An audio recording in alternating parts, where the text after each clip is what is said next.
from Minnesota. Mr. President, I want to thank Senator Smith and my colleagues for being here today to stand up for the state of Minnesota, for our nation, and for our Constitution.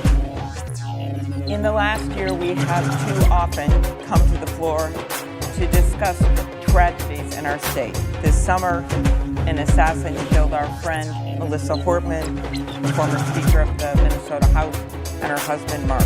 And we were once again shaken to our core when a mass shooter attacked Annunciation Catholic Church right in the middle of Mass.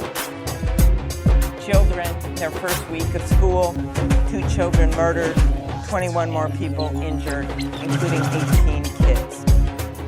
In recent weeks, Minnesota has once again been at the center of America's heartbreak. But we are also at the center of America's courage and hope. We honor Renee Good today. Renee Good, who left behind 3 children, including a 6-year-old, when she was shot and killed by an ICE agent. Her wife said this: kindness radiated out of her. She literally sparkled, and asked everyone to honor her memory by living her values, rejecting hate and choosing compassion. We also honor the memory of Alex Pretti, a VA intensive care nurse who did one of the most selfless jobs people could think of, caring for our veterans, often in their final hours, a man described by his friends and family as a kind-hearted soul. Both Renee and Alex should be alive today. Mr. President, it is not just these horrific killings. The administration, through their surge of thousands of ICE and Border Patrol agents to Minnesota, outnumbering the 10 largest metropolitan police departments combined in the Twin Cities, outnumbering the sworn officers in the Minneapolis-St. Paul departments by 3-1, has repeatedly violated the constitutional rights of the people of Minnesota. The fact is that anyone who cares about federalism, about freedoms, about liberties, should be horrified by what is happening. If you care about the Constitution, I say to our colleagues on the other side of the aisle, you should be horrified. Because what is happening in our state has been a violation of the First Amendment, the right to assemble. The Second Amendment, Alex was a lawful gun owner, but he was immediately criticized for that, when in fact the video showed very clearly, because eyes don't lie, that his gun was firmly in its holster and it was taken out by Border Control agents. They've been violating the Fourth Amendment, ramming into people's homes without a judicial warrant. Agents have been demanding, without even reasonable suspicion, that Minnesotans show proof of citizenship, just based on how they look. And this administration is going after the Fifth Amendment, the right to due process. It has denied detainees access to counsel. And as the chief judge in the District of Minnesota, a former clerk to Justice Scalia, and a George Bush appointee has made clear, they have been defying court orders. And I say to our Republican colleagues, if you are a defender of liberty, you must defend it when it counts, not just when it's convenient. Federal immigration agents bashed upon a door and detained a Hmong elder, a U.S. citizen whose mom was one of the most loved nurses that took care of our troops during the Vietnam War. They held him at gunpoint without a warrant, took him out of his home in his underwear with nothing but Crocs on his feet, took him into a car, drove him around for an hour, and then they later discovered they had the wrong guy. And in fact, the guy they were looking for had been in jail all along. We've all seen the photos of the 5-year-old little Liam standing there scared in his blue rabbit hat with floppy ears and Spider-Man backpack as agents apprehended him. This administration sent a 2-year-old to Texas. Despite a pending court case, the order was issued, but they didn't want to wait for that. Sent the 2-year-old to Texas when the mom was waiting back in Minnesota. Thanks to the late night work of my staff and several local lawmakers, she's been reunited with her mom.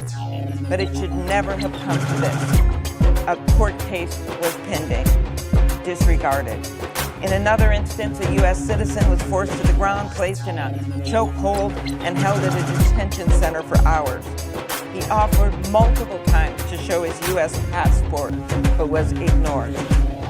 This has gone so beyond any original reason for federal agents.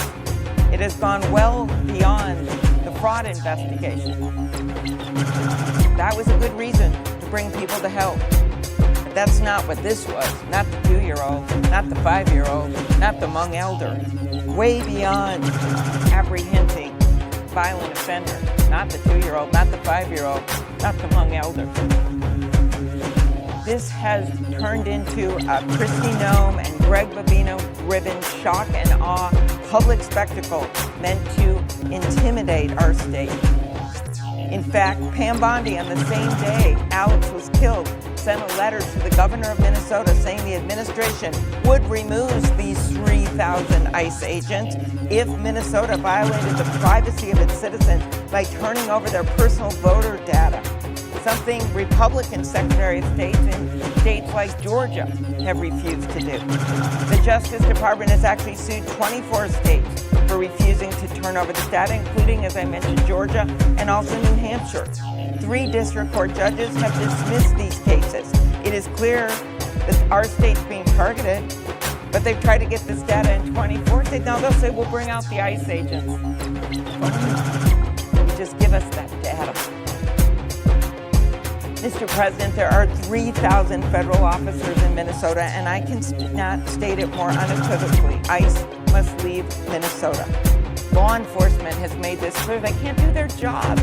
They can't do their jobs. They can't investigate burglaries. They can't help on some complex cases because they're being called to people's homes all the time because of the ICE agents hanging around homes of just regular citizens, in parking lots, chasing people down. Local businesses, business leaders have come out and said enough. Police chiefs in our state have joined together. Police chiefs across the nation have joined together and said, we believe in proper police procedures and the rule of law. But the biggest story out of this is the everyday people, the ordinary people doing extraordinary things. They've rallied together, brought food to their neighbors, drove other kids to school, showed up for small businesses, and marching 50,000 strong. I was there. I saw it. 50,000 peaceful marchers in minus 10 below weather. You know, 250 years ago, our nation declared independence from a king. Our nation was born from a deep revulsion to the idea of an illegal occupation, a standing army of British troops literally taking over our streets, demanding to see papers, acting with cruelty, resorting to violence. In those times, newspapers shared what was happening. Well, today, Americans are seeing it firsthand on video. Americans heard Renee Good's final words to the officer who shot her, "I'm not mad at you." They saw Alex spend his final moment trying to help a woman who'd been shoved to the ground. His last words, "Are you okay?" And just as Americans fought for liberty 250 years ago, they're standing up for liberty now. People across the country are speaking out against this cruelty. And, of course, it is good that Bambino was removed. Other people have to be removed too. Kristi Noem shouldn't be in her job anymore. But mostly, we need these ICE agents out of Minnesota. And we hope that happens soon. Border Patrol, they've began that removal, but the ICE agents have to get out of Minnesota. It is a very dangerous situation. I spoke with Alex's parents the next day after we lost him. Through the tears, they talked about what he was like and how they wanted the world to know the truth and how much it hurt him to have senior administrative officials call him a domestic terrorist, call him a would-be assassin. Alex's sister said Alex always wanted to make a difference in this world, and it's devastating that he won't be here to witness the impact that he was making. We must stand up. And so we are asking our colleagues, they know the White House, we've all done our best here, but to tell them it's time for those ICE agents to come home. There must be new leadership in the Department of Homeland Security now. And there must be major reforms to these agencies before this Congress should approve another cent. First, we need to stop these roving bans. This means coordination with state and local law enforcement and no more bounties that encourage immigration officials to detain individuals, even without cost.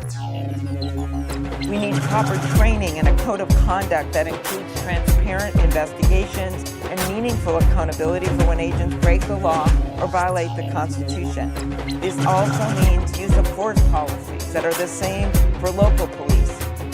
Immigration agents, like all law enforcement, should comply with the Fourth Amendment. This bounty system, we've had stories and we have hundreds of cases in our offices right now where people were stopped, a white guy, Latino, they said, Latino, where are you from? Latino says, I was born in America. They put him in the car, drive him a few blocks, let him out, or take him to the detention center and then let him go.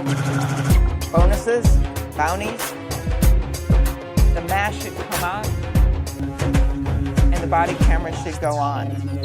And there must be thorough, objective, and independent investigations into these killings. The Justice Department refused to cooperate with local investigators in Minnesota after Renee's death, and over a dozen career prosecutors in Minnesota and Washington resigned rather than take part in a miscarriage of justice. After Alex's killing, the federal government blocked state law enforcement from accessing the crime scene. I know because I got panic calls, because I used to be a prosecutor in the county, about what was going on. A federal judge appointed by Donald Trump had to issue an order preventing the federal government from destroying evidence. I'm opposed to this ICE funding.